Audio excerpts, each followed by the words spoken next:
তাম্বা তুলসের পূজারে কইরা রাখিনো রে হাই রে সোনার বান্দারে কিবা খাইবা কিবারে নিবা বলো রে হাই রে সোনার বান্দারে নাকি এরে আমার মা এ আমার খালা বোনেরা শুনেন যারা এরকম কাজ করছেন রে মা তওবা করেন আল্লাহর দরবারে তওবা করেন না হলে মারে আপনি নামাজ পড়ছেন রোজা রাখছেন তেলাওয়াত করছেন এই মন্ত্র পড়তে পড়তে দোয়া পড়তে পড়তে যদি আপনার মত হয়ে যায় আল্লাহর জান্নাত আপনি যেতে পারবেন না আল্লাহর জান্নাত যাওয়া হবে না খার যা হোক এই বিষয়ে নিয়ে কোনোদিন আলোচনা করব তবে জামাত বলে একটা লোক হজ করতে এসে বড় শায়ের মানে ওঝা কবিরাজ ও যখন শুনেছে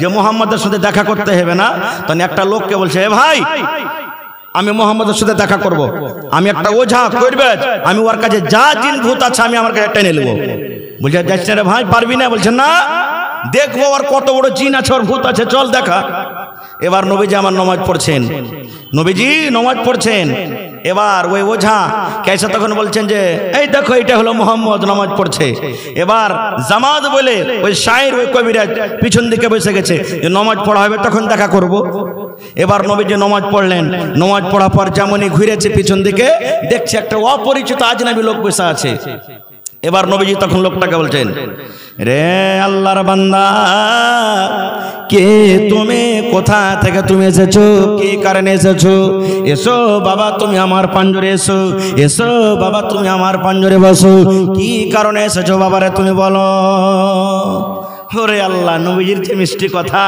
শোনা পরে তার দিলে কেন্দ্রে গেতে গেছে হবে মক্কার লোক কইছে যে লোকটা বলে পাগল মক্কার লোক বলছে যে লোকটা বলে জাদুগার এত মিষ্টি ভাষা এত মিষ্টি কথা এই লোকটা তো এরকম হইতে পারে না লোকটা তো চরিত্র খুব ভালোই লাগলো এবার পাঞ্জরে এসেছে আসার পর তখন নবী বলছেন যে তোমার নাম কি বলছে আমার নাম হলো জামাত বলছে কি কারণে এসেছো বলছে আপনার নাম কি মুহাম্মদ বলছে হ্যাঁ তো বলছে যে আমি শুনলাম যে আপনাকে জিনে না কি ধরে নিয়েছে তো আপনার জিনটাকে ধরতে এসেছি আমি হাদিসের কথা বলছে আপনার জিনটাকে ধরতে এসেছি রাসূল তখন মুচকে মেরে হাসা বলছেন যে জিন ধরতে এসেছো না তো বলছে ধরো তাহলে কেমন করে ধরবে তখন বলছেন আপনি আপনার জিনটাকে ডাকেন আগে তাহলে তো ধরবো বলছেন না তুমি কবিরাজ ওঝা তুমি আমার জিনটাকে ডাকো ডেকে করে ধরো বলছেন না আপনি ডাকেন আপনি আপনার জিনকে ডাকেন ওরে আল্লাহ দয়ার নবী এবার শুরু করে দিলেন ইন্নাল হামদালিল্লাহ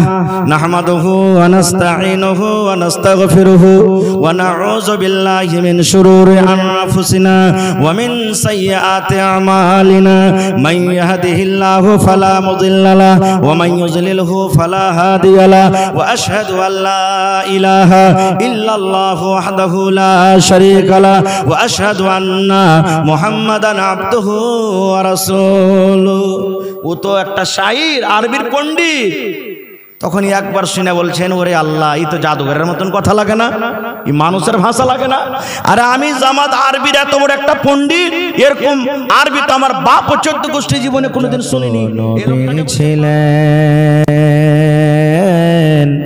দুনিয়া মাঝার আল্লাহর যত রাসূল এলেন দুনিয়া মাঝার একে একে সব চলে গেলেন একে একে সব চলে গেলেন কবরের মাঝার মন ঘুমায় না রে একে একে সব চলে গেলেন কবরের মাঝার মন ঘুমায় না রে সাদ্দাদ ফেরাউন বাদশা ছিল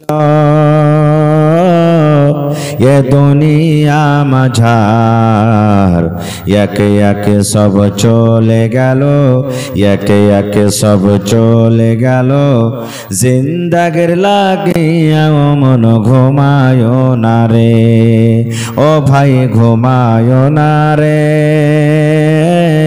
নাম জপ মাওলার একদিন ঘুমাইবা তুমি কবরের মাঝার ভাই ঘুমায় না রে। নারে তাকবীর।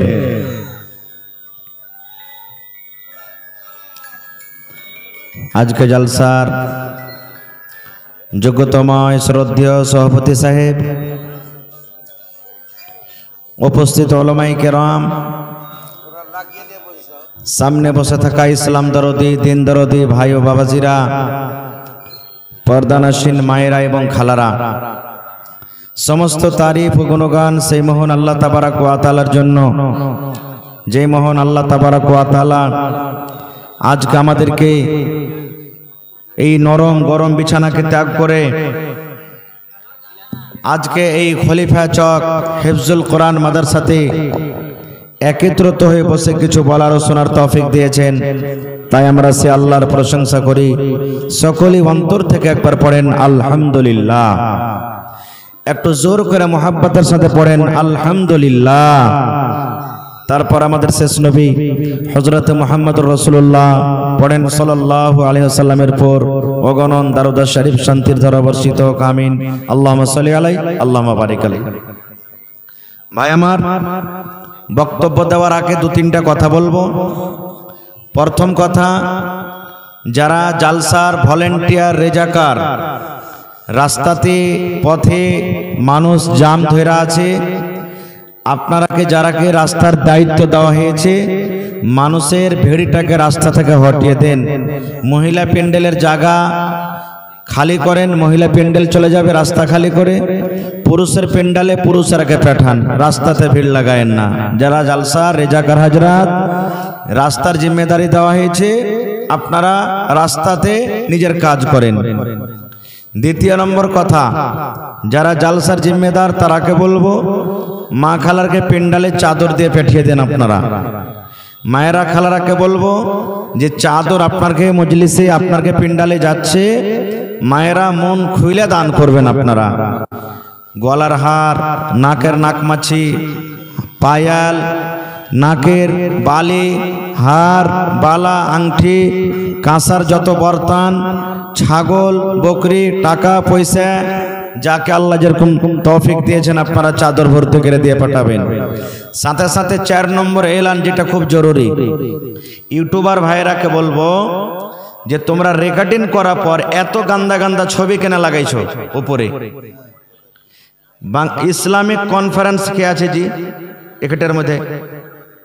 ইসলামিক কনফারেন্স বাংলা কে আছো? এত নোংরা ছবি লাগালছে যে কহার কথা নেই। আমভাবে সব ইউটিউবার ভাইকে বলছি যে তোমরা যেমনই ইউটিউবে এত গান্দা ছবি দিছো, আমার ভাইরা দেখবে, দেখা পর এত সুন্দর সুন্দর বেটি ছেলের পরে তার নজর পড়বে। কে কে ব্লাউজ পিন্ধা আছে, কে ব্লাউজ পিন্ধা নাই, কার বুকে কাপড় আছে, কার কাপড় নাই, কার লাহি উদাম হয়ে আছে, পেট উদাম হয়ে আছে। এরকম ফটো যে তোমরা লাগাইছো তো তোমারকে গুনাহ হবে না জি? হ্যাঁ, এগুলা তোমারকে গুনাহ হবে না? নেকি করতে এসে তোমরা গুনার পাহাড় লিয়ে যাবে। এই লেগে নিজের নিজের সুধরা যাও, আর না হইলে আগা জালসা থেকে আমি বন্ধ করে দেবো, করতে দেবো না কাকে। একবারে নোংরা ছবি লাগায় না, খবরদার। মেলাই আছে লাগাইবার, জালসার ডেট লেখা দাও, তারিখ লেখা দাও, খুব করবে তো ফটো লাগিয়ে তোমরা ছেড়ে দাও। কিন্তু এত নোংরা ছবি কেন লাগাইছো তোমরা? তোমরা সাবধান হয়ে যাও, আর না হলে আগা জালসা থেকে আমি ব্যান্ড করে দেবো।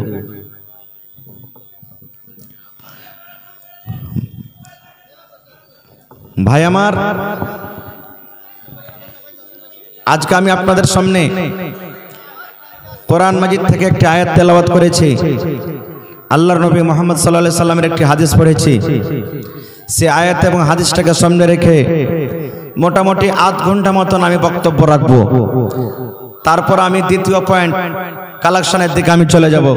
আল্লাহর কাছে দোয়া করি রব্বুল আলামিন আমি যা বলবো যেন সহি হাদিস এবং কোরআন থেকে বলতে পারি, এবং তার প্রতি ছোট বড় সকলেই যেন আমরা আমল করতে পারি, তার জন্য আল্লাহ আমাদেরকে তৌফিক দেন। পড়ুন আল্লাহুম্মা আমিন।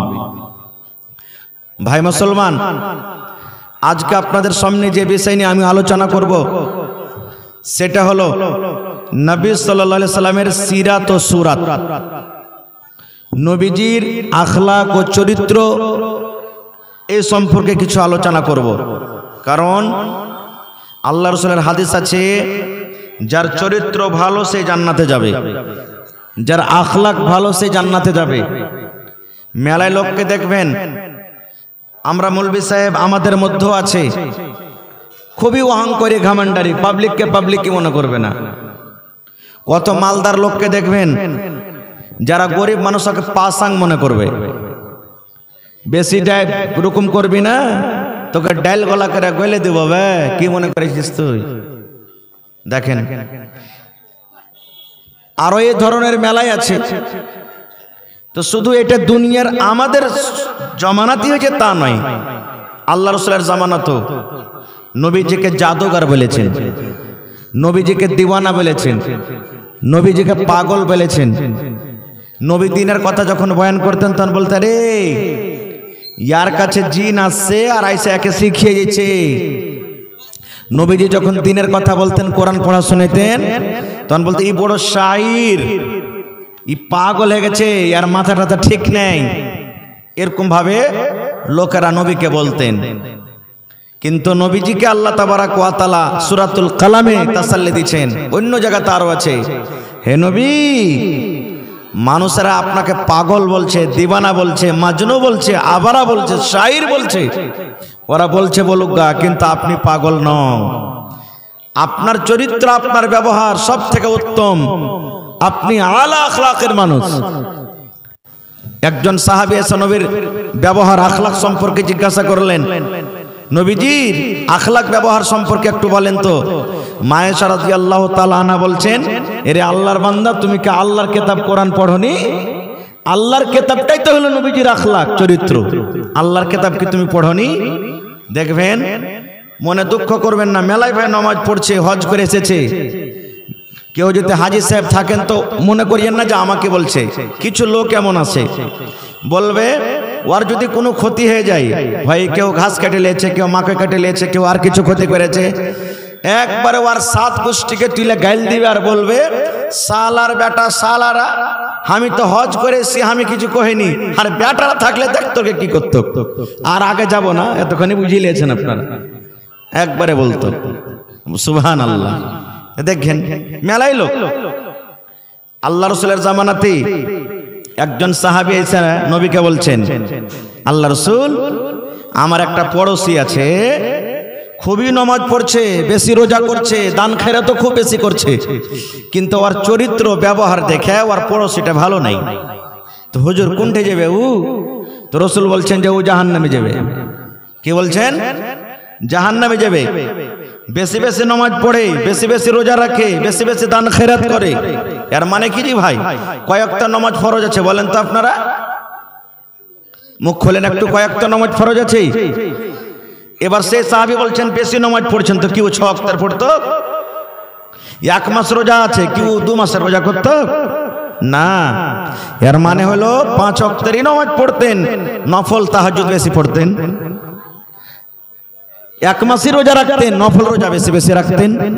এই জন্য বলছেন যে ও নামাজ রোজা দান খেরাত বেশি করছে, কিন্তু ওর ব্যবহারে আখলাকে ওর পড়োশি ভালো নাই। দেখবেন কত পড়োশি আছে, কেউ হতে আইল খালি করবে, খালি যখন যখন হাল বাহিবে তখন তখন খালি আইল করবে, এরকম লোক আছে না। আর 5 জনকার লোকটা বেচারি গরিব, ও তো মনে করবে যে এইটা আমার কি করতে পারবে, আসতে গেলে 5-7 বাব্বাটা আছে, শালাকে সাটিয়ে দেবো একবারে, কিচ্ছু করতে পারবে না। কানটা থেকে মুলাই চুরি করে নিবে, সস চুরি করে নিবে, ভুট্টা ভেঙে নিবে, মুরগিকে ঝাপটা মেরে জবে করে খেয়ে নিবে। তো বলছেন হুজুর, আমার পড়োশিতে একটা লোক নামাজ রোজা সব বেশি করছে, কিন্তু ওর চরিত্র ব্যবহারে 5 জনকার পড়োশি খুশ নাই, কোনটা যাবে? রাসূল বলছেন ও জাহান্নামে যাবে। আর একজন এসে বলছেন, হুজুর আমার পড়োশি কিন্তু খুবই ভালো, নামাজ কম করে, রোজা কম করে, দান খেরাত কম করে, কিন্তু ওর ব্যবহারটা খুব ভালো, ও কোনটা যাবে?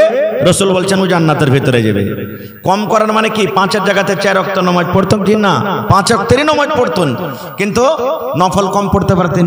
1 মাস রোজা রাখতেন, নফল কম করতেন। তো বলছেন ওর ব্যবহার ভালো, এই জন্য লোকটা কোথায় যাবে? জান্নাতের ভিতরে যাবে। এটা একটা হাদিস হয়ে গেল। তাহলে বোঝা গেল যে ব্যবহারটা, চরিত্রটা কেমন করতে হবে? নবী মুহাম্মদ সাল্লাল্লাহু আলাইহি ওয়াসাল্লামের চরিত্রের মতন করতে হবে। নবীর চরিত্র কেমন আমি পরে বলছি। আরেকটা হাদিস শুনলেন, আল্লাহ রাসূল একদিন বসে আছেন, সাহাবায়ে কেরাম বসে আছেন, আপনারা যেমন বসে আছেন, সাহাবায়ে কেরাম বসে আছেন, নবী বসে আছেন। একটা মাইয়াত ঘাড়ে করে চলিচ্ছেন, জানাজা চলিচ্ছে, জানাজা চলিচ্ছে। এবার নবীজি তখন সাহাবায়ে কেরামকে বলছেন, হাগো এই মাইয়াতটা জানাজা যে যাইছে, এই লোকটা কেমন, এই লোকটা কেমন, লোকটা ভালো, আর চরিত্র আখলাক আমল কেমন ছিল, কেমন লোকটা। আপনারা সবাই জানছেন, যদি খারাপ লোক মরে তো সবাই বলবে ইসলাম মেরেছে তো ঠিক হয়েছে, বলবে না, বলবে না। আর ভালো লোক যদি মরে তো কি বলবে, আহ আহ রে, ও লোকটা কত ভালো ছিল রে, আহ আহ আহ চলে গেল লোকটা, আফসোস হবে না, হবে না। তো জানাজা চলিচ্ছে, নবীজি সাহাবীকে বলছেন, হ্যাঁ গো এই লোকটা যে চলিচ্ছে, লোকটা কেমন ছিল, ওর খুবই নাম করলে নবীজি, লোকটা খুবই ভালো, লোকটা এরকম ওরকম, ওর আদত চরিত্র আমল খুব ভালো, মানে খুব ভালো নাম করলেন। রাসূল বলছেন ওয়াজাবাত, রাসূল বলেন কি ওয়াজাবাত, তারপরে ওয়াজিব হয়ে গেল। বসে আছেন, ফের কিছুক্ষণ পর আরেকটা জানাজা চলিচ্ছে। এবার নবীজি তার ব্যাপারে বলছেন, হ্যাঁ গো এই লোকটা কেমন বলো তো। তো সাহাবায়ে কেরাম ওর খুবই দুর্নাম করলেন, লোকটা খুব খারাপ, ওর আমল ভালো না, এরকম ওরকম হ্যান ত্যান, মানে খুব দুর্নাম করলেন। তো রাসূল বলছেন যে ওয়াজাবাত, তারপরে ওয়াজিব হয়ে গেল। সাহাবায়ে কেরাম বুঝতে পারলেন না, এবার রাসূলকে বলছেন, ইয়া রাসূলুল্লাহ, আল্লাহর নবী গো আমরা বুঝতে পারলাম না, একটা লোক ভালো তার গুণ গাইলাম, লোকটার নামাজে ভালো, রোজাতে ভালো, তেলাওয়াতে ভালো, তার চরিত্র ভালো, সব ভালো, তার ব্যাপারে বললেন ওয়াজাবাত, মানে ওয়াজিব হয়ে গেল। আর একটা লোক যার দুর্নাম করলাম, লোকটার আমল ভালো নাই, চরিত্র ভালো নাই, ব্যবহার ভালো নাই, তারও ব্যাপারে বললেন ওয়াজাবাত, মানে ওয়াজিব হয়ে গেল। নবী গো ওয়াজাবাত মানে কি আমরা বুঝতে পারলাম না, ভালোর বেলাতে ওয়াজিব হয়ে গেল আর খারাপের ব্যাপারে ওয়াজিব হয়ে গেল, তাহলে ওয়াজাবাত মানে কি আমরা বুঝতে পারলাম না। নবীজি ভালো গুণ গাইলাম তা ওয়াজিব, মন্দ গুণ গাইলাম তা ওয়াজিব, ওয়াজিবের মানে কি। দয়ার নবী বললেন, ও আমার সাহাবীরা তোমরা শুনে নাও, যে লোকটার তোমরা নাম করেছো, যে লোকটার তোমরা ভালো নাম করেছো, ওই লোকটা ওয়াজাবাত মানে ওয়াজাবাতিল জান্নাত, সেই লোকটা আল্লাহর জান্নাতে চলে যাবে, সেই লোকটা আল্লাহর জান্নাতে যাবে রে, তার জন্য জান্নাত ওয়াজিব হয়ে গেল, লোকটা আল্লাহর জান্নাতে চলে যাবে।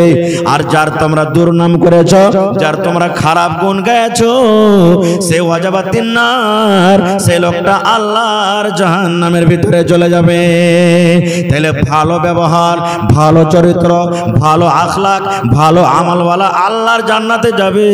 আর যার চরিত্র ব্যবহার ভালো নয়, যার আমল ভালো নয়, সেই লোকটা কিন্তু আল্লাহ রাব্বুল আলামিনের জাহান্নামে চলে যাবেন। নারে তাকবীর। ভাই আমার, তাহলে যত দুনিয়াতে নবী এসেছেন, সমস্ত নবীর চরিত্র আখলাক ভালো এবং আইব থেকে পাক, কোন নবীর মধ্যে আইব নেই। কোন নবীর কাছে বা কোন নবীর ব্যাপারে ওর কমের আইব লাগালছে, কিন্তু আল্লাহ তাবারাক ওয়া তাআলা তার আইবটাকে জাহির করে দিয়েছেন। যেমন একটা নবীর আপনাকে উদাহরণ দিচ্ছি, মুসা নবীর নাম শুনেছেন আপনারা? মুসা নবীর নাম শুনেছেন? এক ফাইটে, এক কিলে ফেরাউনের একটা সিপাহীকে মেরে ফেলে দিয়েছিল ওই মুসা নবী, একটা ফাইটে। আমি ঘটনার দিকে যাব না।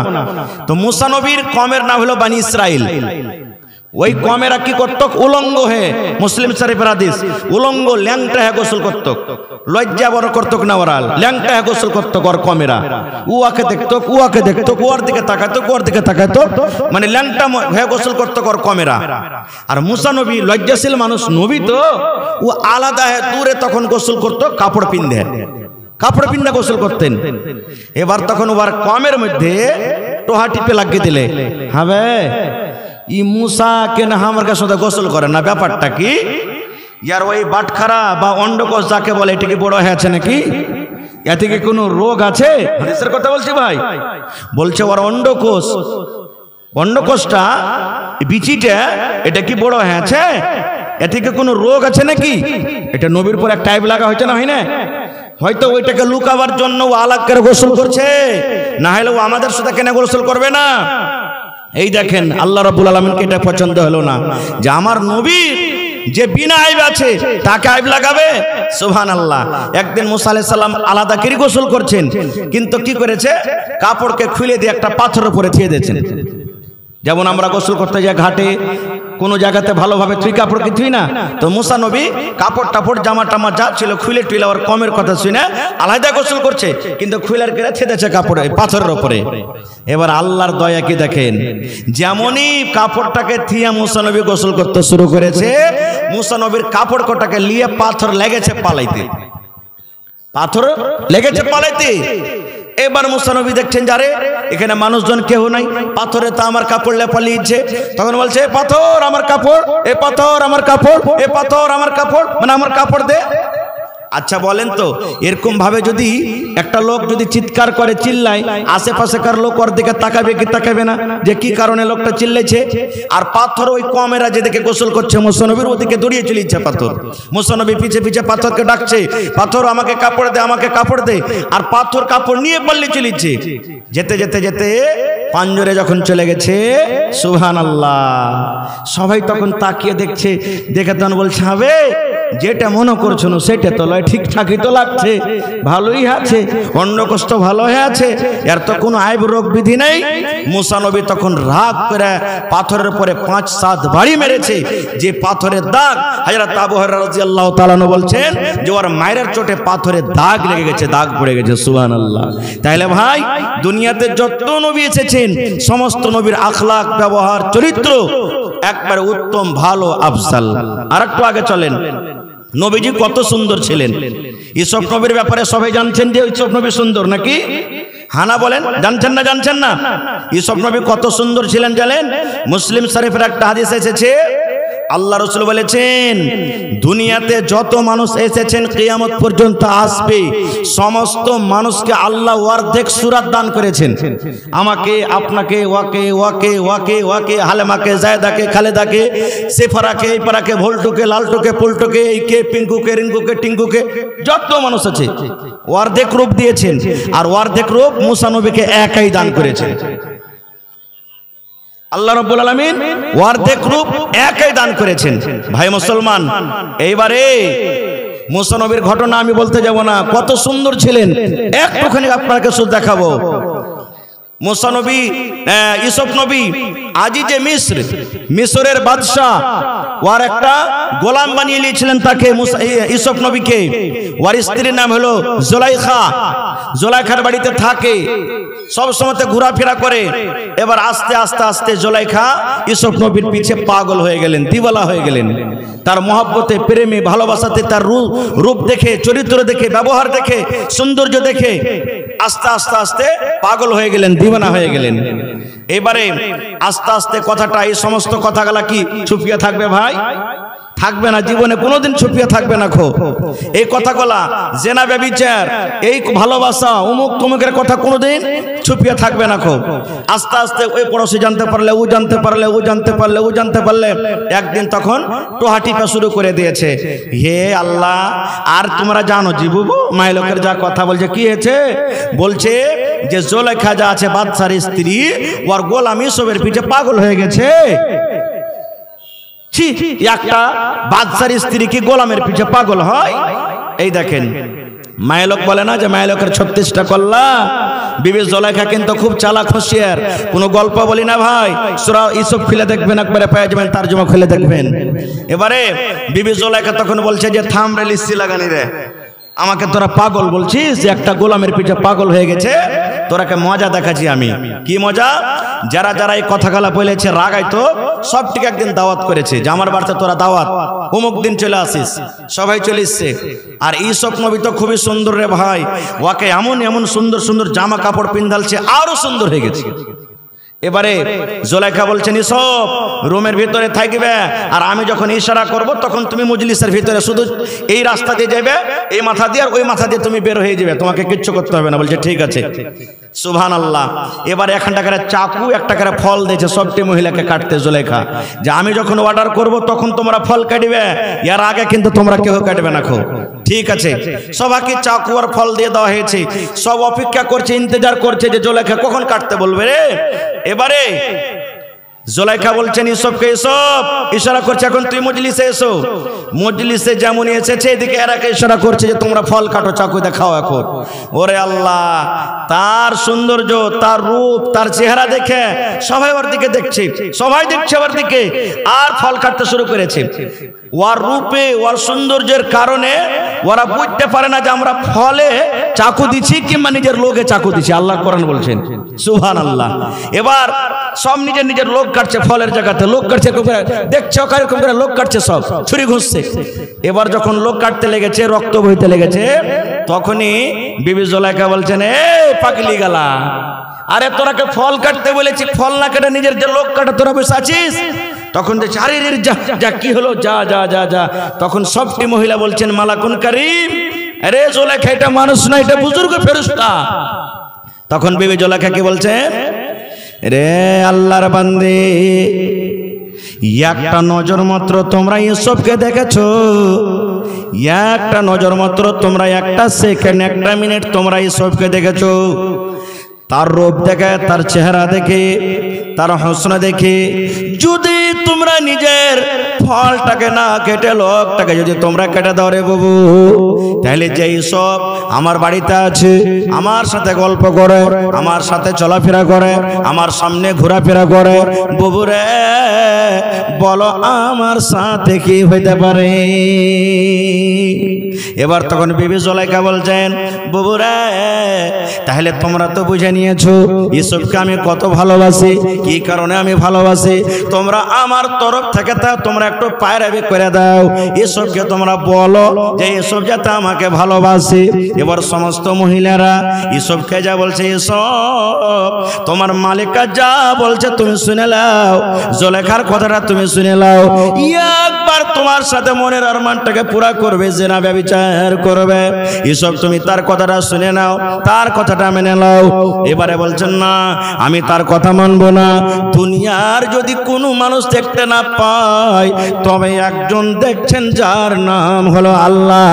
আমি সব, আমি তার সাথে এরকম কাজ করতে পারবো না। এইবারে মহিলারা তখন বলতে লাগলেন, ও ইউসুফ রে, যদি তুমি তোমার মালিকার সাথে যদি একটা কথা না মানো, তার কথা না শোনো, যদি তার সাথে তুমি একবার জেনা না করো, তার সাথে যদি মিলনটা না করো, তাহলে তোমার মালিকার রাগ করে তোমাকে জেল ঘরাতে বন্ধ করে দিবে, কায়েদখানাতে বন্ধ করে দিবে।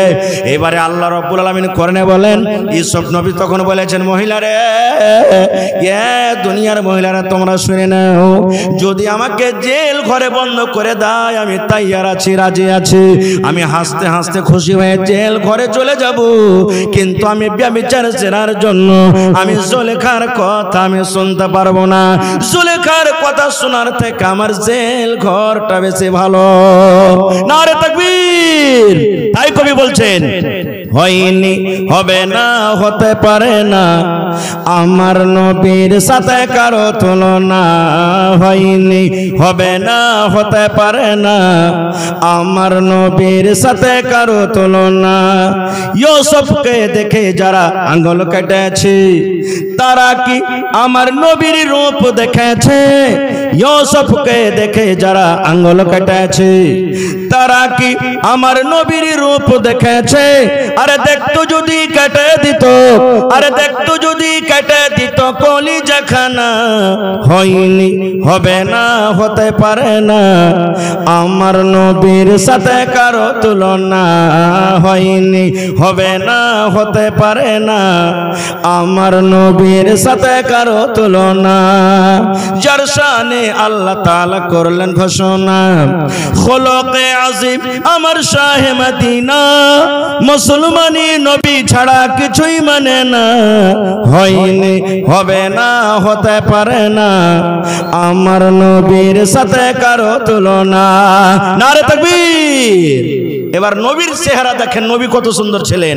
ঈশ্বর নবীর কথা শুনলেন, আল্লাহর নবী একদিন বসে আছেন, 14 দিনকার পূর্ণিমা চাঁদ। 14 দিনকার চাঁদকে না পূর্ণিমা বলি, একবারে গোল হয়ে চাঁদটা হয়ে আছে, পূর্ণিমা একবারে গোটা চাঁদ হয়ে আছে, আর বাদল নাই, একবারে ঝকঝকে আলো।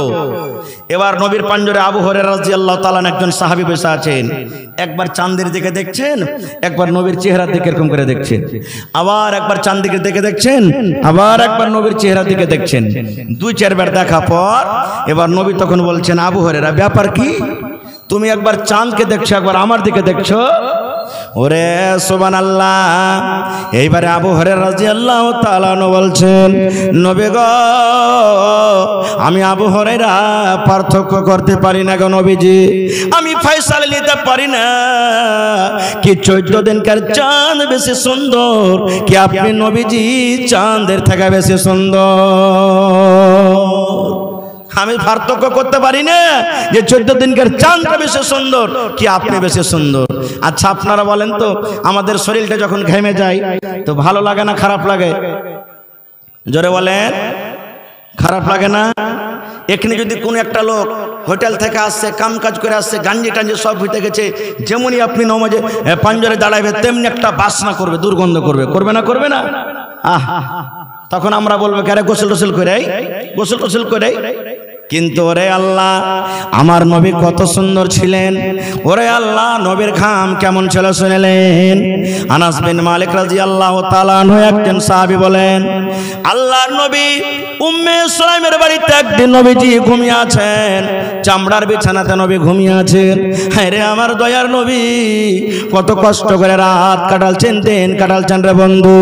কতদিন নবী আমার খাজুরের পাটিতে, খাজুরের চাটাইতে, সোফের উপরে নবী আমার ঘুমিয়েছিলেন। ওই যুগে নবীজির জন্য বিছানা ছিল না, ওরে আল্লাহ নবীর জন্য চাদর ছিল না, দয়ার নবীর জন্য তোশক ছিল না।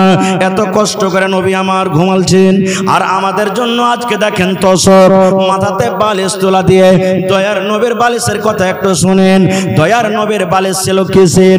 দয়ার নবীর বালিশ হলো খাজুরের যে চুকা আছে, খাজুরের যে ছিলকা আছে, এই ছিলকা দিয়ে দয়ার নবীর বালিশ তৈরি করা হইতো। ওই আমার দয়ার নবী চামড়ার বিছানাতে একদিন নবী ঘুমিয়ে আছেন। গরমের টান আপনারা জানেন, আমরাও জানি, যখন আমরা ঘুমিয়ে থাকি গরমের টাইমে, গরমের সময়তে আমাদের শরীরটা ঘামে কে ঘামে না? বলেন ঘামে কে ঘামে না? বিছান ভেজে যায়, চাদর ভেজে যায়।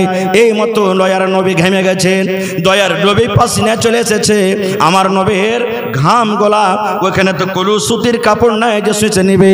দয়ার নবী যেমনই ঘেমেছে, চামড়াতে ওই ঘাম গলা বাঁধিয়ে বাঁধিয়ে গেছে, চামড়াতে ওই ঘাম গলা পাসিনা গলা জমা জমা হয়ে গেছে। এইবারে উম্মে সুলাইম আর একটা হাদিস আছে, নবীজির ফুফু, নবীজি আমার ঘুমিয়ে আছেন, দয়ার নবী আমার জানেন না। এবার নবীজির ওই ঘাম লাওয়ার জন্য নবীজির ফুফু এবং অন্য একটা হাদিস আছে, উম্মে সুলাইম আনাস বিন মালিকের মা। ওরে সুবহানাল্লাহ, একটা ছোট্ট আতরে যেমন শিশি হয়, আতরের যেমন বোতল হয়, ওই আতরের বোতল নিয়েছে। নবী আমার ঘুমিয়ে আছেন, জানেন না, নবীজির ওই ঘাম গলাকে, পাসিনা গলাকে নিয়ে নিয়ে ভর্তি করছেন, ঘাম গলাকে নিয়ে নিয়ে বোতলে ভর্তি করা হয়েছে। এই করতে করতে দয়ার নবী পট করে জেগে গেলেন। জেগে যাওয়ার পর এবার বলছেন, ফুফু তুমি কি করছো? কি ব্যাপার, তুমি আমার কাছে কি করেছো? এবার বলছেন, বেটা মোহাম্মদ, আমি তোমার ফুফুরে বেটা, তুমি যে ঘেমে গেছো, এই তোমার শরীরে যে ঘাম এসেছে রে ধন, এই পাসিনায় ঘাম গোলাকে আমি বোতলে ভর্তি করছি। এবার নবী যে বলছেন, ফুফু জান তুমি এই ঘাম গোলা বোতলে ভর্তি করে কি করবে? তুমি এই পাসিনা গোলা ভর্তি করে কি করবে? এবার বলছেন, বেটারি দুনিয়াতে কোনো এরকম আতর নাই, দুনিয়াতে এরকম কোনো খুশবু নাই, দুনিয়াতে এরকম কোনো সেন্ট নয় রে ভাতিজা কি তোমার পাসিনা তোমার ঘামের থেকে সেন্টওয়ালা হইতে পারে। বেটারে আমার বাড়িতে যে আতর আছে রে ধন, আমার বাড়িতে যে খুশবু আছে, ওই খুশবু গলার সাথে তোমার এই পাসিনা গলা 1 ফোঁটা 2 ফোঁটা করে আমি মিলিয়ে দেব, আর আমি নিজের কাপড়ে নিজের গায়ে লাগাবো। শুধু তানের নয়, আমার মোহাম্মদ ছেলে তুমি শুনে নাও, আমি যেদিন মরে যাব, আমার আত্মীয়রাকে আমি আদেশ করে যাব, ওসিয়ত করে যাব, আমি যেদিন মরে যাব যেন তোমার এই ঘামটা আমার এই কাফনের কাপড়ে ছিটিয়ে দেওয়া হয়। নারে তাকবীর, সুবহানাল্লাহ। দেখেন নবীজির ঘাম দেখেন। এবার নবীজির ব্যবহার সম্পর্কে একটা হাদিস শুনেন। টাইম আমার খুব একবারে শর্ট শর্ট শর্ট করে পালাইছে। আর দুটা মতো হাদিসের কথা বলবো, হাদিস লম্বা কিন্তু ছোট্ট করে বলবো। এখানে হাজী সাহেব তো আশা করছে কেউ আছেন, কোন জায়গাতে জরুর হাজী সাহেব মজলিসে আছেন, কাবা শরীফ দেখে এসেছেন। আল্লাহ রসুল যখন নবী হননি তার আগেও মক্কার লোকেরা কাবা শরীফের তওয়াফ করতে, হজ করতে আসত। এবারে নবীজি নবী হলেন, তারপরও মানুষরা হজ করতে আসছেন।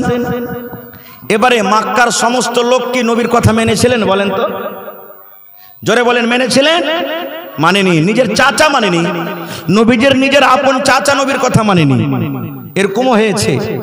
এবারে সুবহানাল্লাহ, এবারে মক্কার লোকেরা যারা বাহির বিদেশ থেকে হজ করতে আসতো তারাকে এলান করত, রে ভাই তোমরা হজ করতে এসো, হজ করে চলে যাও। কিন্তু ভাই রে, এই মক্কাতে একটা মোহাম্মদ আব্দুল্লাহর ছেলে মোহাম্মদ একটা ছেলে আছে, ওর সাথে ভাই দেখা করিস না তোরা।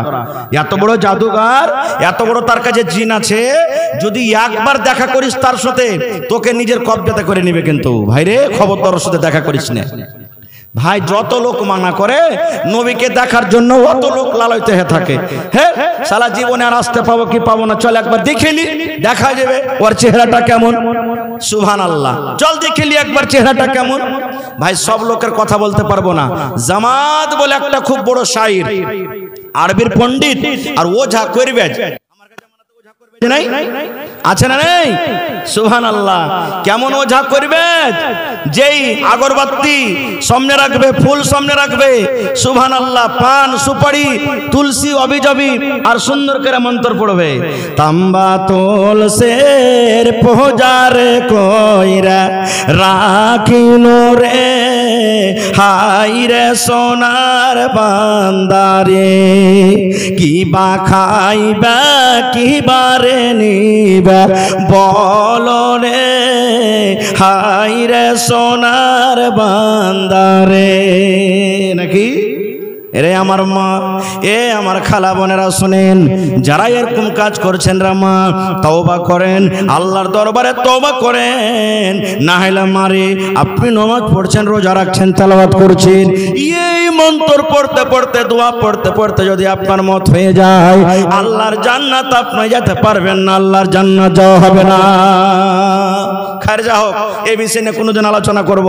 তবে জামাত বলে একটা লোক হজ করতে এসে, বড় শায়ের মানে ওঝা কবিরাজ, ও যখন শুনেছে যে মুহাম্মদের সাথে দেখা করতে হবে না, তখন একটা লোককে বলছে, এ ভাই আমি মুহাম্মদের সাথে দেখা করব, আমি একটা ওঝা কবিরাজ, আমি ওর কাছে যা জিন ভূত আছে আমি আমার কাছে টেনে নেবো।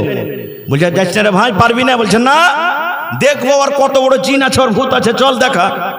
এবার নবীজি আমার নামাজ পড়ছেন, নবীজি নামাজ পড়ছেন।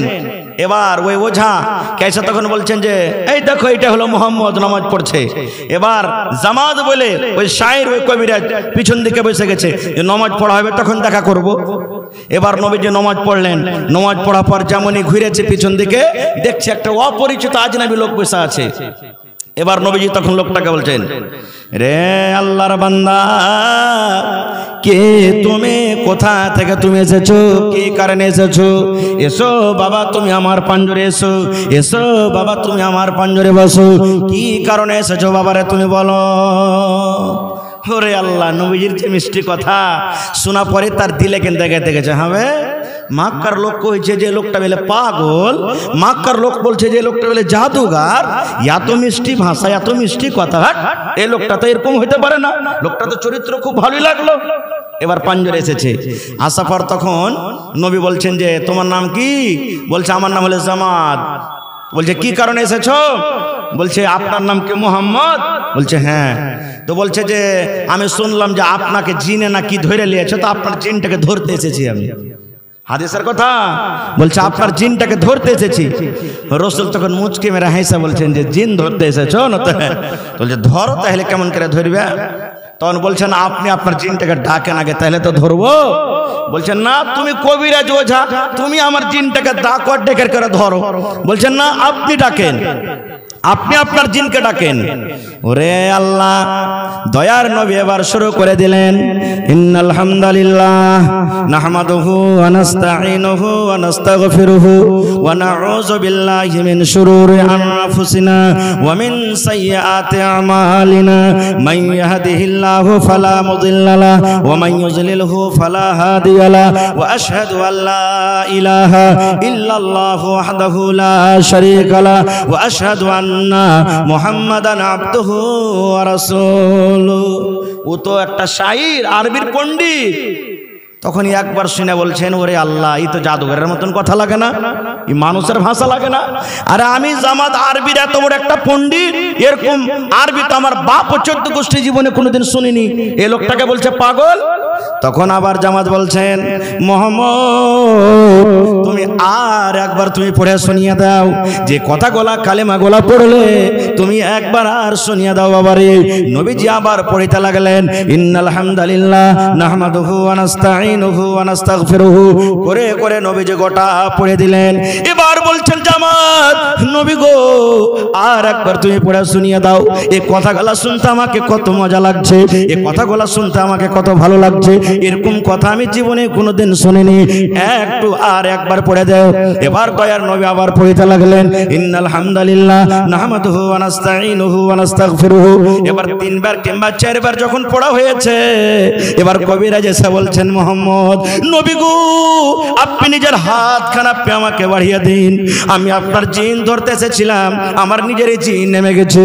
নবী গো আপনাকে আমি নবী বলে মানলাম, আমি আপনার প্রতি ঈমান আনলাম, আপনি নিজের হাতখান বাড়িয়ে দেন, আমি জামাত আপনার হাতে হাত লাগিয়ে কালেমা পড়ে আমি মুসলমান হয়ে গেলাম। নারে তাকবীর, সুবহানাল্লাহ। নবীজির ব্যবহার দেখেন, চরিত্র। আর একটা হাদিস শুনেন, আমি বেশি আর ওয়াজ করব না, একটা হাদিস বলবো। আর যায়েদ বিন হারেসা রাদিয়াল্লাহু তাআলা আনহু একজন সাহাবী, ছোট্ট কালে মায়ের সাথে সফরে ছিলেন, 7-8 বছর বয়স। গুন্ডারা হামলা করে দিয়েছে। যেমন 8 থেকে 10 বছর আগে রাস্তাতে পথে আমাদের দিকে গাড়ি ঘোড়া চুরি হতো না, হতো না? হানা বলেন, দিনের বেলাতে একবারে বন্দুক ধরিয়ে তো ফুটুস করে মেরে যাচ্ছিল, কাড়ে নিলে সব। আল্লাহর রহমত গুলো কমে গেছে। মাঠে ধান থাকেনি, মেশিন থাকেনি, এখন সবকিছু বাইরে থেকে ইচ্ছা, আল্লাহর রহমত, আল্লাহর দয়াতে নাকি। ওই যুগে গুন্ডাগার্দি হয়তো। তো যায়েদ বিন হারেসা রাদিয়াল্লাহু তাআলা আনহু ছোট বাচ্চা, মার সাথে যে গুন্ডারা হামলা করে দিয়েছেন। এবার যতটি কিডন্যাপ হলো তাদের মধ্যে যায়েদ বিন হারেসা একদিন। এবার এই বাজার থেকে ওই বাজার, ওই বাজার থেকে ওই বাজার।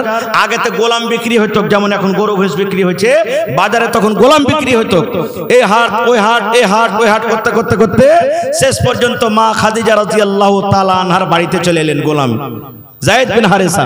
এবার নবীর সাথে যখন বিবাহ হয়ে গেলেন, কার? মা খাদিজা। তখন মা খাদিজা রাদিয়াল্লাহু তাআলা আনহা নবীজিকে তোহফাতে গিফট দিয়ে দিলেন, যে যায়েদ আজ থেকে তুমি আমার স্বামীর বাড়িতে থাকো, স্বামীর পাঞ্জরে থাকো, আর খিদমত করবে, খাদেম হয়ে থাকো। এবার করতে করতে করতে যায়েদ বড় হয়ে গেছে এখন। এবার যায়েদের যেখানে বাড়ি, ওইখানকার লোকেরা হজ করতে এসেছে। হজ করতে এসে তখন যায়েদকে চিনে নিয়েছে। বলছে, হাজি তোমার নাম কি যায়েদ লয়? বলছে হ্যাঁ। বলছে তোমার বাপের নাম কি হারেস লয়? বলছে হ্যাঁ। বলছে তুমি তো মায়ের সাথে হারিয়ে গেছিলেন? তো হ্যাঁ। বলছে ওরে আল্লাহ, তোমার মা তোমাকে ঢুঁড়া ঢুঁড়া ঢুঁড়া পাগল হয়ে গেছে, আমি এক্ষুনি যা বলছে তোমার বাপকে যে তোমাকে এখান থেকে নিয়ে যাবে। বলছে কার বাড়িতে আছো? বলছে মোহাম্মদ বিন আব্দুল্লাহর বাড়িতে আছি। বলছে ঠিক আছে। এবার এই লোকেরা যায় বলে দিয়েছেন, ও যায়েদের বাপ, তোমার বেটার খবর হয়ে গেছে। বলছে কোথায় আছে? বলছে মক্কাতে মোহাম্মদ বলে নাকি একটা নবী আছে, ওর বাড়িতে আছে। বলছে তাই না? তো হ্যাঁ। বলছে ঠিক আছে। ওর বাপ বাটুয়াতে করে, আগতে মানুষ বাটুয়াতে টাকা রাখতো নাকি, বাটুয়া তো বুঝেন সবাই না, বাটুয়াতে টাকা রাখতো। এবার বাটুয়াতে করে কিছু টাকা, সোনা চাঁদির টাকা নিয়ে আর তার চাচাকে সাথে করে নিয়ে 2 ভাই যায়েদ কানার জন্য চলে এসেছেন। মক্কাতে আসার পর তখন আশেপাশের লোককে বলছে, হাজি তোমার কি মক্কাতে বলে একটা মোহাম্মদ বলে নবী কে আছে, ওর বাড়িটা দেখাবে না? বলছে হ্যাঁ আছে, ওখানটা ওর বাড়ি চলে যাও। এবার যে ডাক দিলেন নবীজিকে, নবীজি এলেন। আসার পর বলছেন যে আপনি নাকি নবী, নবী টবি তো আমরা জানি না। তখন তো মুসলমান না হয়নি ওরা। বলছে নবী টবি তো জানি না, শুনেছি যে আমার একটা বেটা যায়েদ হারিয়ে আছে মেলাদিন থেকে, আপনার বার্তা আছে, তা আমাকে ছেলে আমাকে ফেরত দিয়ে দেন, যা টাকা নেবেন তার বদলাতে দেখেন বাটুয়াতে টাকা আছে, আপনি টাকা নেন, যদি আরো বেশি লাগে তো বেশি দেন, কিন্তু ছেলেটা ওয়াপাস করে দেন। নবীজি তখন বলছেন যে তোমাদের ছেলে হলো যায়েদ, বলছে হ্যাঁ। তোমরা নিয়ে যাবে না তো? হ্যাঁ। এবার রাসূল বলছেন যে ঠিক আছে, যদি তোমাদের ছেলে তোমাদের সাথে যায় তো টাকা লাগবে না, বিনা টাকাতে তোমরাকে দিয়ে দিব, আমার কোনো আপত্তি নাই। তোমাদের ছেলে যদি তোমাদের সাথে যায় তো আমি নবী ঘুরিয়ে দেবো তোমরাকে। এবার ওর বাপ আর চাচা বলছেন হ্যাঁ হ্যাঁ, আপনি টাকাতে দেখেন আইসা জড়িয়ে ধরে নিবে আমরাকে। মানে ওর বাপের মতন যে আর বাড়তে কত কষ্টতে আছে, খাইতে পাই না, কাপড় পাই না, কত রকম কষ্টতে আছে, কত মায়ের খেয়েছে, কত গাইল খেয়েছে, কত কি খেয়েছে, এটাই ওর বাপ মনে করেছে। ওরে সুবহানাল্লাহ। তখন ওরা বসলেন। এবার দয়ার নবী যায়েদকে ডাক দিয়েছেন, যায়েদ, ও বাবা যায়েদ, তুমি কোথায় আছো? তাড়াতাড়ি করে এসো। যেমন নবীর কথা তার কানে পড়েছেন, সমস্ত কাম কাজকে বাদ দিয়ে দৌড়াতে দৌড়াতে দৌড়াতে দৌড়াতে দয়ার নবীর কাছে এসে হাজির। লাব্বাইক ইয়া রাসূলুল্লাহ, নবী গো আমি যায়েদ হাজির আছি। কি বলছেন নবী গো? বলেন কি করতে হবে আমাকে, কোন কাম করতে হবে, কেন আপনি আমাকে ডাকলেন? দয়ার নবী বললেন, এ যায়েদ, তোমাকে কাজ করতে হবে না রে বাবা। এই দেখো তোমার আব্বা জান, তোমার চাচা তোমাকে আনতে এসেছে। তুমি ছোট্টবেলাতে ছোট্ট বয়সে তুমি হারিয়ে গেছিলে, তোমার আব্বা তোমার চাচা খবর পেয়ে তোমাকে আনতে এসেছে। বাবারে তুমি বাড়ির ভিতরে চলে যাও, আর তোমার যা দরকারি মতন সামান আছে, কাপড় লুঙ্গি পায়জামা পিরন যা আছে, তুমি নিয়ে চলে যাও। তোমার আব্বা তোমার কাকা তোমাকে আনতে এসেছে। ওরে আল্লাহ নবীর চরিত্র, নবীর ব্যবহার, দয়ার নবীর আখলাক দেখেন। যেমন কথাটা বলা, নবীজি আমার বসে আছেন, যায়েদ রাদিয়াল্লাহু তাআলা আনহু নবীজির হাঁটুতে যেমন মানুষ সাজদা দেয়, এই মতো যায়েদের চোখ দিয়ে ঝরঝর করে পানি ঝরতে রয়েছে। যায়েদ কাঁদতে শুরু করেছেন। দয়ার নবী হাঁটুতে মাথাটা ঠাকিয়ে দিয়ে বলছেন, নবী গো, আমার আব্বা আমাকে জন্ম দিয়েছে, কিন্তু আমি আমার আব্বার সাথে যাব না। যেই তালিম, যেই জ্ঞান, যেই বুদ্ধি, যে সম্মান আমি আপনার কাছে পেয়েছি, আমার বাবার কাছে আমি জীবদিন পাইনি। নবী গো, আপনি হলেন আমার আব্বা জান, আর আপনার স্ত্রী মা আয়েশা হলেন আমার মা। আপনাকে আমি আব্বা বলে ডাকবো, আমি আয়েশাকে মা মা বলে ডাকবো। আমি আপনার কাছে থাকবো, আপনার বাড়িতে থাকবো। আমি আপনার নিজের আব্বা চাচার সাথে আমি ফিরে যাব না। নারে তাকবীর। ওরে আল্লাহ, যেমন কথাটা বলা, দয়ার রাসূল বললেন, যায়েদের বাপ, এখন তোমরা ফয়সালা করো। এখন যায়েদ তো তোমাদের সাথে যেতে চায় না, এখন তোমরা কি করবে? যায়েদের আব্বা তখন বলছে, বাবা রে, তুমি এই গোলাম হয়ে কেন থাকতে চাইছো রে বাবা? এই মুহাম্মদের বাড়িতে কেন তুমি থাকতে চাইছো? তুমি আজাদ হয়ে যাবে, চলো তুমি আমাদের সাথে চলো। বলছে, আব্বা গো, আমি গোলাম হয়ে আছি, কিন্তু গোলামের কষ্ট কি আমি মুহাম্মদের বাড়িতে জীবনে আমি কোনোদিন দেখিনি। আমাকে আমার বাড়িতে, আমি তার বাড়িতে আছে, জীবনে আমাকে রাগ করে কোনোদিন গালি দেয়নি। আমি যদি কোনো কাজ ভুল করে দিয়েছি, রাগ করে আমাকে কোনোদিন মেয়ের ধর করেনি, ডাঁটেনি। এই জন্য আমি নবীকে ছেড়ে আমি কোথাও যাব না। যেমন কথাটা বলা, দয়ার নবী যায়েদের হাত কোনা টানতে টানতে কাবা শরীফের কাছে নিয়ে চলে গেলেন। সমস্ত লোককে ডাকতে বলছেন, ও মক্কার লোকেরা শোনো রে, এই যায়েদকে দেখো, আমি আজ থেকে যায়েদকে আজাদ করে দিলাম। আর যায়েদ যখন আমাকে আব্বা বলে ডাক দিয়েছে, যায়েদকে আমি বেটা বানিয়ে নিলাম। আজ থেকে যায়েদ বিন হারেসা হলো আমি নবী মুহাম্মদ আমার বেটা, এবং আমার স্ত্রী আয়েশা হলো তার মা। নারে তাকবীর। ভাই আমার, বলার মেলায় কথা আছে, আমার পিছনে আরো বক্তা আছে ভাই, তারাকে শুনতে হবে। এ বিষয় নিয়ে আলোচনা করলে 2-4 ঘন্টা আরো লাগবে। আল্লাহ বাচ্চা রাখে, ইনশাআল্লাহ কোনোদিন বলবো। তবে ভাই রে, এই চরিত্র ব্যবহার নবীর ব্যাপারে জানবেন কেমন করে? রাস্তা পথে পাওয়া যাবে ভাই, রাস্তা পথে পাওয়া যাবে, পাওয়া যাবে জি ভাই, পাওয়া যাবে না। খো বাজারে পাবেন, পাওয়া যাবে না। গ্রামে পাওয়া যাবে, পাওয়া যাবে না। নবীর জীবনী জানতে গেলে এই মাদ্রাসাতে পড়িতে হবে, মাদ্রাসাতে লিখতে হবে, মাদ্রাসাতে থাকতে হবে। বিনা মাদ্রাসাতে পড়ে লিখে, বিনা তালিমে নবীজির জীবন ব্যবহার চরিত্রের ব্যাপারে আপনি জানতে পারবেন না। এজন্য ভাই, এই মাদ্রাসার দরকার আছে। মাদ্রাসা আমাদেরকে চালাইতে হবে। মাদ্রাসা আমাদের জান, মাল, ইজ্জত, আবরু, মাদ্রাসা আমাদের সব কিছু। এজন্য ভাই, এই মাদ্রাসা বিনা টাকাতে চলবে না। খুব আর আপনারা জানেন, আপনার বাড়িতে সুবহানাল্লাহ। এই যে ছেলে মেয়েরা আপনার বাড়িতে আছে, আপনার কতটি খরচা হয় একদিন আপনি জানতে পারছেন? এত বড় মাদ্রাসা, এতে বিজলি খরচ আছে, রুম খরচ আছে, আপনার টিচার খরচ আছে, বাচ্চা খরচ আছে, বিভিন্ন রকমের আরো খরচ আছে। যে খরচটা বহন করবে কে? আপনারাই করবেন। এই মাদ্রাসাতে কোনো সরকারি টাকা আসে না, সরকারি কোনো বেতন আসে না, সরকারি কোনো সহযোগিতা আসে না। মাদ্রাসার সরকার হলেন আপনারা, মাদ্রাসার হিতাকাঙ্ক্ষী হলেন আপনারা, মাদ্রাসার মালিক হলেন আপনারা। এই জন্য আপনারাকে মাদ্রাসাটা চালাইতে হবে। ভাই দেখি আজকে 1 টাকা দেবেন তো 1 টাকা আমি আপনাদের কাছ থেকে নেব। দেখি কোন আল্লাহর বান্দা আছেন আজকে মৌলানা এই মাদ্রাসার জন্য, যেখানে একটা ওয়া মানুষ হবে, যেখানে ওয়া মানুষ জানোয়ার থেকে মানুষ তৈরি করা হয়, এরকম ফ্যাক্টরিতে আমি 10,000 টাকা একটা লোক দান করলাম, আমি 5,000 টাকা একটা লোক দান করলাম, আমি 15,000 টাকা একটা লোক দান করলাম, 1 ডিসমিল আমি জমিন দান করে দিলাম, একটা ছাগল দান করে দিলাম, একটা গরু দান করে দিলাম, এবং হাজার 500 করে দেখি 50টা লোক এবং 50 বড়া সিমেন্টের আবদার করলাম। 1 বড়া 2 বড়া 3 বড়া 5 বড়া করে সিমেন্ট। দেখি আমার যুবক ভাই আপনার জীবনে কত টাকা আসছে, কত টাকা যাচ্ছে, কত টাকা নিয়ে আপনি চলে যাচ্ছেন। ভাই আমার এই টাকাটা আপনার জমা থাকবে, কিয়ামতের দিন পাবেন। দেখি একটু আসেন তো আল্লাহর হস্তে। সর্বপ্রথম 5,000 টাকা কেউ একটা লোক দিতে পারবেন? 10,000 টাকা একটা লোক কেউ দিতে পারবেন? দেখি 1,500 করে 50টা কলমের আবদার করেছে। এবং কমিটির লোককে বলবো, মা খালারকে পিন্ডালে চাদর দিয়েছেন, চাদর গেছে, মায়েরা খালারা প্রত্যেক জালসাতে দেখতে পাচ্ছি যে দান করছেন, খুব মন খুলে দান করছেন। এমন এই যে দেখেন কিছুদিন আগে আপনাদের এই বাজারে, কানুয়া বাজারে না হাটখোলা, কানুয়া বাজার না হাটখোলা, এটা কানুয়া বাজারের মসজিদের জালসা হয়েছিল। ওরা সুবহানাল্লাহ, মায়েরা খালারা কত মন খুলে খুলে দান করেছেন। এই আমার নাদবি সাহেব পয়সা আছেন, দেখেন গোটপুরে একটা মাদ্রাসা, এত মায়েরা খালারা দান করেছেন যে বলার শেষ নাই। আমাকে মনে হয় 1 লাখ টাকা থেকে উপর শুধু জেওয়ার এসেছে। তা আজকে দেখি আমার কোনো মা দাদি নানি আছেন, কাঁসার বদনা, কাঁসার থালি, কাঁসার গিলাস, কাঁসার পেয়ালা একে বাড়তে থইতে হবে না, নতুন পুরাতন ভাঙ্গা ফুটা যা আছে সব জমা করে দেন কোরআনের জন্য। কারণ বাড়িতে এগুলো ব্যবহার করে না, আল্লাহর রাহে দান করে দিবেন, নাকি পাবেন গে মা। লিয়েছেন যত কাঁসার বদনা আছে, থালি আছে, গিলাস আছে, চামচ আছে, আর গলার হার, নাকের নাকমাছি, সুবহানাল্লাহ, গলাতে তাবিজ যা থাকছে সোনার, কানের বালি, পার পায়াল, আংটি যা আছে সব লিয়েছেন। এবং আজকে একটা আবদার রাখলাম, এই দেখি চিমনি বাজার এলাকাতে এই খলিফা চক